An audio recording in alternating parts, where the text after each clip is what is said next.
Hey everybody, this is Carl Schaffhorst coming from the Salem Performance Center here to supercharge your day.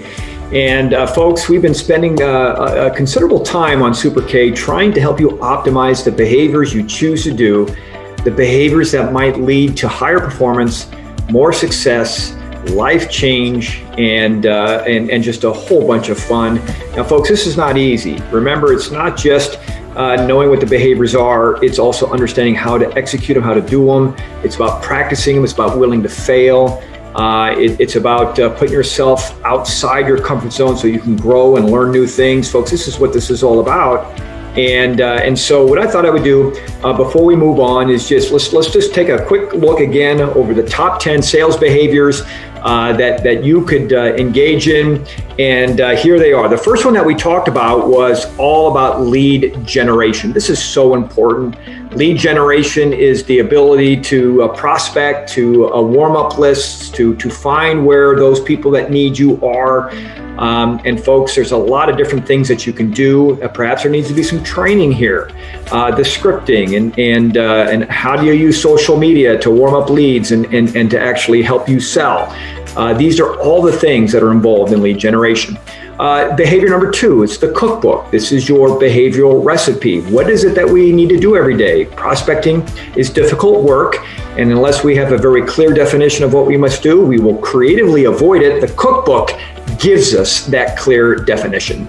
Number 3 is all about qualification.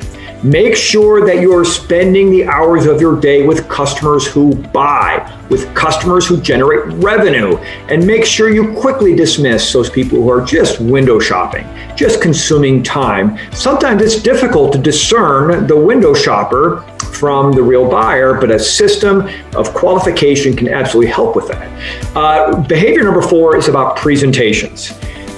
Look, salespeople need to make presentations, and I am more about the setup than I am about the actual presentation. The message is important, but we want to make sure that we have clarity before the presentation begins, that if the customer likes it and the customer can afford it, the customer will buy it, and it's up to us to get those agreements up front before we move into that presentation. Here's number 5. This is all about customer service.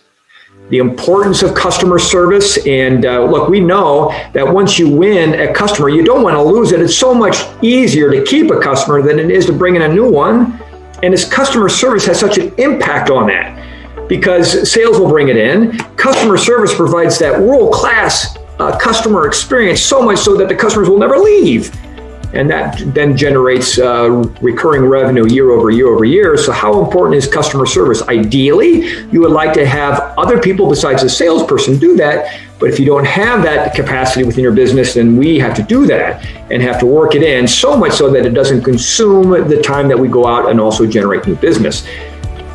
Behavior number 6 is all about territory management, understanding what the territory is, who the customers are, making sure that you spend time with customers who are growth customers. Either they're existing or they represent a big piece of share within that territory. Look, territory management is all about increasing increasing market share while decreasing the overhead. That is successful territory management. We get up to number 7. That's now about account management. So territory management is at a high level. You get down to a lower altitude. Now we're looking at the actual account. There are some big enterprise accounts perhaps that are worthy of proactive strategic planning so that we could understand what are the behaviors we need to penetrate, to open up the doors and win business from the big enterprise customers. Number 8 then is all about relationships. Salespeople have to be professional at this. And I want to go above and beyond just what we know and understand about taking people out on golf trips and out to dinner and to ball games and things like that. That's all good. I am more about the science of rapport, making sure that we understand what is it that builds trust, the rail upon which revenue will flow from one side of the sales table to the other. You are responsible for understanding that. You are responsible for that because this is your profession. This is your profession, so that needs to be worked on.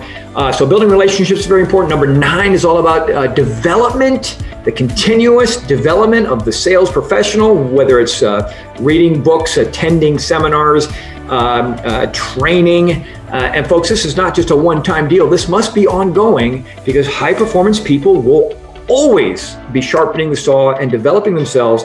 And then number 10, maybe my favorite, execute the Sandler system. A generic way to say that would be execute a selling system, because systems make us better. They help us perform more efficiently, more effectively, and a system will do that. I think Sandler is a good system to have, and you can certainly investigate that further if you wish. Folks, 10 behaviors that I believe, if these are executed well, will lead you to high performance. So give this a try. Share with us in the comments below what your favorite is. This is Carl Schaphorst from Sandler Training, wishing you all a great day of selling success. So long, everybody.